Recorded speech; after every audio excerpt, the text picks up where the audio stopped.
My stepmother called, saying I'm taking my rightful share of your dad's inheritance. Get out of the house. I calmly replied, talk to my lawyer. In the next day, we crushed her. My name is Sophie Palmer, and I'm a 34-year-old financial consultant in Chicago. My father passed away 3 weeks ago after a battle with cancer, leaving behind a complex web of relationships and his considerable estate. My stepmother Diane, whom he married 5 years ago, had always resented my close relationship with him. She spent years trying to drive a wedge between us, but my father saw through her manipulations. What Diane didn't know was that my father had prepared for this exact scenario.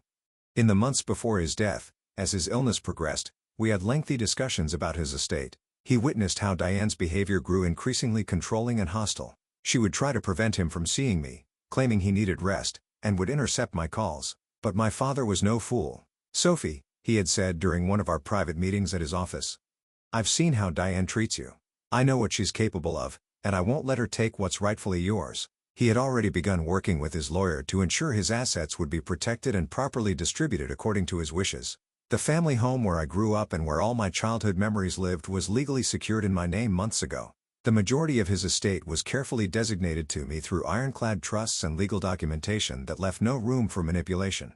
My father, ever the meticulous planner, had even recorded video testimonials explaining his decisions, anticipating that Diane might try to contest the will. Now as I sat in my apartment looking at the phone, I couldn't help but smile at Diane's premature victory call. She had no idea that her attempt to bully me out of my inheritance was about to backfire spectacularly. My father's lawyer would be contacting her first thing in the morning with some very unwelcome news. Sometimes, the best revenge is simply letting people's own actions lead to their downfall. I poured myself a glass of wine and opened my laptop to review the estate documents one more time. The next few days would be interesting to say the least. I grew up watching my father build his real estate business from the ground up. After my mother passed away from breast cancer when I was 12, it was just the two of us for many years. We developed a special bond. He taught me everything he knew about business and finance, which eventually led to my career choice. Despite his busy schedule, he never missed my school events or forgot to help me with homework. Those years shaped who I am today.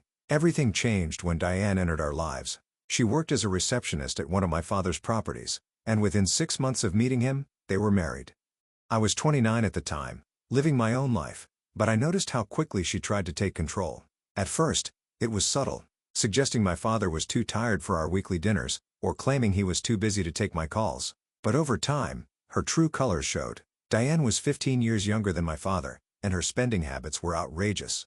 She redecorated the entire house, erasing all traces of my mother's touch. She convinced my father to buy her expensive cars and designer clothes, claiming she needed to look the part as his wife. I watched with growing concern as she isolated him from old friends and business associates, always finding fault with anyone who didn't agree with her. My father started to see through her act about 2 years ago when his health began declining. He confided in me that he'd caught her going through his financial documents late at night and noticed her asking peculiar questions about his will and business holdings. That's when he started taking precautions. I married her because I was lonely, he admitted to me during one of his chemotherapy sessions. But I won't let my mistake hurt you, Sophie. You're my daughter, my legacy. Everything I built was meant for you. We spent his final months getting his affairs in order, making sure every detail was legally sound. He even recorded videos explaining his decisions, knowing Diane would try to paint me as a manipulative daughter taking advantage of a sick man. My father was always 3 steps ahead even at the end. The weight of his trust in me and his determination to protect me from Diane's greed only strengthened my resolve to honor his wishes and stand my ground. As I looked through old family photos in my apartment that evening, I knew the real battle was just beginning, but I was ready. The morning after Diane's threatening call, I met with Richard, my father's longtime lawyer and friend, at his office. His face was grim but determined as he shared the latest developments. Sophie, Diane's lawyer, contacted me last night. They're planning to contest the will, claiming your father wasn't of sound mind when he made the changes, Richard explained, shuffling through a stack of papers. But what they don't know is that we have everything on video. My father had insisted on recording every meeting where he discussed his estate plans, clearly stating his reasons and demonstrating his mental clarity. He'd even had his doctors document his cognitive state during these decisions. It was as if he knew exactly what Diane would try to do. They're demanding an emergency hearing, Richard continued. Diane's claiming she needs immediate access to the accounts for household maintenance. She doesn't realize all the utilities and bills have already been transferred to your name. I felt a surge of anger thinking about how Diane had treated my father in his final months, restricting his visitors, monitoring his phone calls, always hovering when I visited. But my father had outmaneuvered her, and now it was time to let his planning pay off. "When's the hearing?" I asked, already knowing this would be the turning point. "Tomorrow morning. They're pushing for speed, which will actually work in our favor. They haven't had time to fabricate any evidence, and we have everything documented." Richard smiled slightly. "Your father was brilliant, Sophie. He knew exactly what he was doing." That night, I couldn't sleep. I kept thinking about my father's last days and how Diane had tried to control every aspect of his life. She'd even attempted to prevent me from seeing him in the hospital, claiming he needed rest. Little did she know that during those precious final moments, he and I had already set everything in motion. I pulled out the last birthday card he gave me, reading his message again. "Sometimes, Sophie, the best revenge is letting people trip over their own greed." Tomorrow, Diane would learn exactly what that meant. As I prepared the documents for the hearing, I felt a mix of sadness and determination. This wasn't just about the inheritance anymore. It was about honoring my father's final wishes and standing up to the woman who had tried to come between us. The morning of the hearing arrived with a tension-filled atmosphere at the courthouse. Diane sat across the aisle with her lawyer, wearing an expensive black dress and a confident smirk. She'd even brought her adult children, probably hoping to paint herself as the grieving widow surrounded by loving family. I noticed how they whispered and glanced in my direction, clearly expecting an easy victory. "Don't let them rattle you," Richard whispered as we waited for the judge.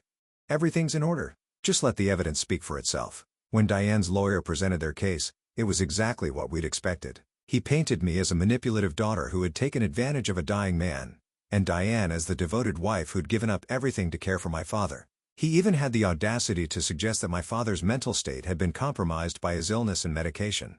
"Your Honor," he declared dramatically, "Mrs. Palmer simply wants what her husband would have wanted, for her to maintain the lifestyle they shared and to protect the family home they built together." I felt my blood boil at the word together. Diane had spent exactly 5 years with my father, most of which she'd spent spending his money and isolating him from his friends and family. She'd contributed nothing to the business or home he'd spent 30 years building. Richard remained calm as he stood to present our evidence. "Your Honor, I have here not only the legal documentation of Mr. Palmer's wishes, but video evidence of him explicitly stating his decisions and the reasoning behind them." The courtroom fell silent as my father's face appeared on the screen. He looked tired from his illness, but his eyes were clear and determined as he spoke. "I am making these changes to my will of sound mind and body. My daughter Sophie is the rightful heir to my estate. My current wife Diane has been provided for adequately through her prenuptial agreement, but she will not inherit my business or family home. These belong to my daughter." I watched as Diane's smirk faltered, her face growing paler with each passing minute. Her lawyer shifted uncomfortably in his seat as more evidence was presented. The documented conversations, the medical evaluations, the meticulous paper trail my father had created. The judge sat forward, studying the documentation carefully. The medical reports confirming my father's mental clarity were particularly damaging to Diane's case. Then came the most devastating evidence. Surveillance footage from my father's home office showing Diane searching through his files late at night, along with bank statements revealing suspicious transfers she'd attempted to make in the weeks before his death. "Furthermore, Your Honor," Richard continued, "we have evidence that Mrs. Palmer attempted to transfer significant sums from Mr. Palmer's business accounts to her personal accounts without authorization just days before his passing." Diane's face turned from pale to crimson. Her lawyer leaned over to whisper something urgently in her ear, but she brushed him off, standing up abruptly. "He promised me everything," she burst out, losing her composure completely. "Sophie manipulated him against me. I deserved that house. I was his wife." "Mrs. Palmer, please be seated," the judge ordered sternly. "Your outburst isn't helping your case." I remained silent, watching as Diane's carefully constructed facade crumbled. Her children looked embarrassed, avoiding eye contact with everyone in the courtroom. The whispers among the observers grew louder as Diane continued to protest. Richard then presented the final piece of evidence, a video recorded just 2 weeks before my father's death, where he explicitly detailed his concerns about Diane's behavior and his reasons for the estate planning decisions. The courtroom fell silent as they watched my father, weak but clear-minded, describing how Diane had tried to isolate him and control his assets. "Order in the court," the judge demanded, banging his gavel. "Based on the overwhelming evidence presented, I'm prepared to make my ruling." I held my breath, though I already knew we had won. The extensive preparation my father had done left no room for doubt. Still, hearing the judge officially declare that all of my father's final wishes would be upheld, felt like a weight lifting from my shoulders. "Furthermore," the judge added, looking directly at Diane, "any attempts to contest this ruling will result in a thorough investigation into the suspicious financial activities brought to light today." Do I make myself clear? The judge's words echoed through the courtroom as Diane slumped in her chair, finally silent. Her lawyer quickly gathered his papers, already knowing they'd lost completely. But what happened next was even more satisfying than the verdict itself. The court also orders a full audit of all financial transactions made by Mrs. Palmer during her marriage to the deceased. The judge continued, "Given the evidence of attempted unauthorized transfers, this matter will be referred to the appropriate authorities for investigation." Diane's face drained of all color.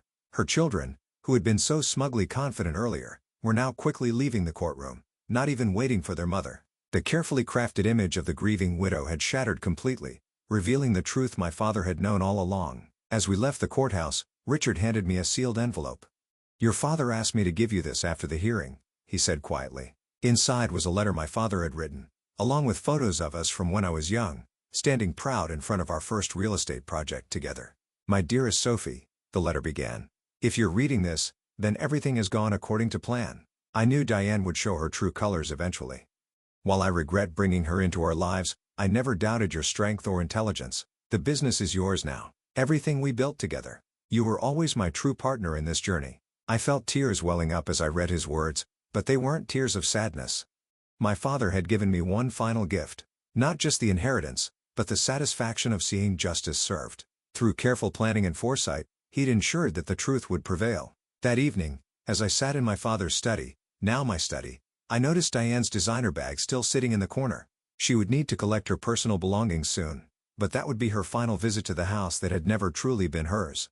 2 weeks after the hearing, I began the process of going through my father's belongings. Each room held memories, but his study affected me the most. Sitting at his desk, I found myself surrounded by 30 years of business records, family photos, and personal mementos. It was here that he taught me about real estate, showing me property assessments and explaining market trends when I was barely old enough to understand. Diane had scheduled a time to collect her things supervised by our lawyers.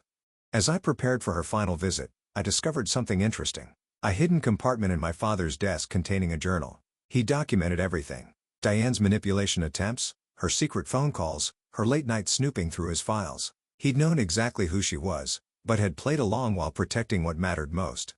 I threw myself into running the business, expanding on the foundation my father had built. The employees welcomed me warmly. Many had known me since childhood and had witnessed my father grooming me for leadership. They shared stories about how he'd proudly shown them photos of my college graduation, my first real estate deal, my successes. One evening, while reviewing some old contracts, I received an unexpected call from Thomas, one of Diane's children. "Sophie," he said hesitantly, "I wanted to apologize. We knew what our mother was doing, but we didn't stop her. Your father was a good man who deserved better." His words surprised me, but they also brought a sense of validation. Even Diane's own children had seen through her act. Thomas went on to explain that she'd pulled similar schemes before, targeting wealthy older men. My father had been different though. He'd seen it coming and had outmaneuvered her completely. The business thrived under my leadership, and I found myself adding my own touches to my father's legacy. I established a scholarship program for aspiring real estate professionals, naming it after him. The first recipient was a young woman whose single father had sacrificed everything to support her education. It felt like coming full circle. 2 weeks after the hearing, I began the process of going through my father's belongings. Each room held memories, but his study affected me the most. Sitting at his desk, I found myself surrounded by 30 years of business records, family photos, and personal mementos.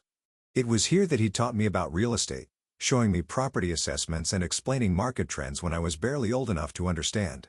Diane had scheduled a time to collect her things, supervised by our lawyers. As I prepared for her final visit, I discovered something interesting. A hidden compartment in my father's desk containing a journal. He documented everything. Diane's manipulation attempts, her secret phone calls, her late-night snooping through his files. He'd known exactly who she was, but had played along while protecting what mattered most. The police investigation into Diane's financial activities revealed even more than we'd expected. She'd attempted to transfer nearly $300,000 from my father's accounts in his final weeks. The detective assigned to the case found similar patterns in her past relationships. She had a history of targeting wealthy older men, though none had been as prepared as my father. I threw myself into running the business, expanding on the foundation my father had built. The employees welcomed me warmly. Many had known me since childhood, and had witnessed my father grooming me for leadership. They shared stories about how he'd proudly shown them photos of my college graduation, my first real estate deal, my successes. One evening, while reviewing some old contracts, I received an unexpected call from Thomas, one of Diane's children. "Sophie," he said hesitantly, I wanted to apologize. We knew what our mother was doing, but we didn't stop her. Your father was a good man who deserved better. His words surprised me, but they also brought a sense of validation. Even Diane's own children had seen through her act. Thomas explained that she'd pulled similar schemes before, targeting wealthy older men. My father had been different though. He'd seen it coming and had outmaneuvered her completely. The business thrived under my leadership, and I found myself adding my own touches to my father's legacy. I established a scholarship program for aspiring real estate professionals, naming it after him. The first recipient was a young woman whose single father had sacrificed everything to support her education. It felt like coming full circle. The day Diane came to collect her belongings was tense. She arrived with 2 movers and her lawyer, looking considerably less polished than during the hearing. As she walked through the house, I noticed how she lingered in front of certain items, particularly the expensive decorations she'd convinced my father to buy. "You can take what you personally purchased," Richard reminded her firmly. "Everything else stays." He had a detailed inventory of what belonged to the estate. Diane's face tightened as she realized how little she could actually claim. During this final visit, I maintained my distance, working in my father's study while they packed. Through the open door, I could hear her muttering about family heirlooms, though none of them were actually hers. Richard stopped her several times from trying to take items that belonged to my mother, or had been in our family for generations. The most satisfying moment came when she tried to claim an antique grandfather clock, insisting my father had promised it to her. Richard simply pulled out a photograph from 30 years ago, showing the clock in our living room when I was a child, long before Diane entered our lives. "Mrs. Palmer," he said firmly, "please don't make this more difficult than it needs to be." The clock stayed, along with numerous other items she tried to claim. As she prepared to leave, Diane paused in the foyer. For a moment, I thought she might try to apologize or make amends. Instead, she spoke bitterly. "You think you've won, but you'll end up alone just like your father did." I stepped out of the study facing her directly. "My father was never alone," I replied calmly. "He had me, his true family, by his side until the end. That's something you never understood and never will." She left without another word, and as the door closed behind her, I felt a profound sense of closure. The house seemed lighter somehow, as if her departure had lifted a heavy shadow. I walked through each room touching the familiar surfaces, feeling truly at home for the first time since my father's passing. 1 year later, I sat in my father's, now my, office, reviewing our latest property acquisition.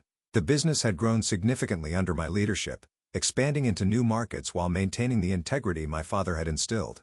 His photo sat on my desk, a reminder of everything he'd taught me. The investigation into Diane's financial activities had concluded, revealing a pattern of fraud that stretched back years before she met my father.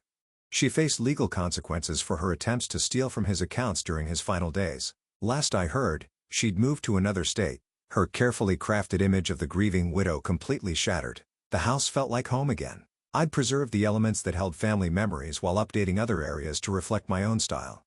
My mother's paintings once again hung in the living room, and the grandfather clock continued to mark time in the foyer, its chimes a familiar comfort. Most importantly, I'd honored my father's legacy in the way he would have wanted, not just by preserving what he built, but by building upon it. The scholarship program we'd established had already helped 3 promising students pursue their dreams in real estate development. Sometimes healing comes in unexpected forms. For me, it came through the respect and love I saw in our employees' eyes whenever they mentioned my father.